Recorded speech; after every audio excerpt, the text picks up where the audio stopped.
Right now, we are still hoping and we're still searching for our daughter. We did receive information in terms of the bodies that were found, and so the police have to go through the DNA process and all that. So it's just right now we're waiting. But at the same time, I'm keeping my faith and all that kind of stuff that my daughter is still out there, and I am asking for the public's help to still continue to help me search for her.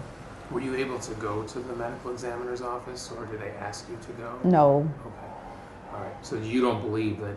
I don't believe that my daughter is one of them. Okay. Based on the fact that they told you the descriptions or body markings or things? Right. Yeah. And tell us what happened again, so people can keep fresh in their mind when she was last seen. My daughter was last seen coming from her summer job at East Clark on 146 in St. Clair.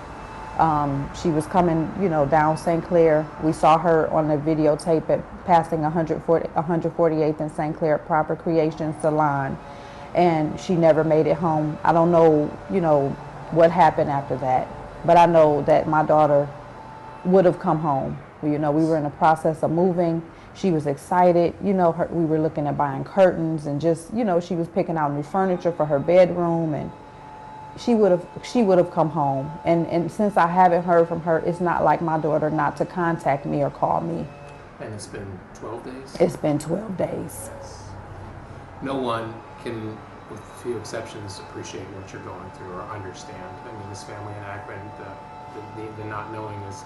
The not knowing, when I'm used to my daughter being with me, and I'm always used to her, to knowing where she's going, her schedule, and we have conversations every day. Not understanding, the not knowing, I don't even have the words to describe right now. Yes. You're obviously people of faith, deeply religious, and you're both pastors. Does that help get you through this? Or as your husband said, there's no really way to prepare for what you've been through? Testing your faith, I guess. It's a test of my faith. But I do trust God. But I am a woman first, and I am emotional. Because that's my daughter. Do you have other children? I have, but Brittany, yes. Brittany, she didn't want to participate and be on the camera today. It's really difficult for her, not knowing where her sister is. They're best friends, and she told me her sister is coming home. Did you watch the news conference today at all, or was it too difficult? I watched the news conference today because, those are lives. They're human beings.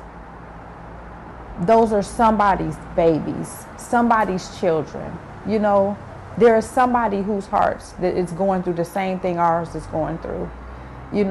So yes, I watched it because if I even can see something that would even benefit them, then I would call and help. I would love to hug those mothers because they were in search of someone also. So it has to be an extremely hard day for you. It's a really hard day. It's like I want to go outside, but I want to wait. I'm searching for my daughter, and I want more tips to come into the police. Like I said before, somebody knows something, even not to this situation, but to all situations.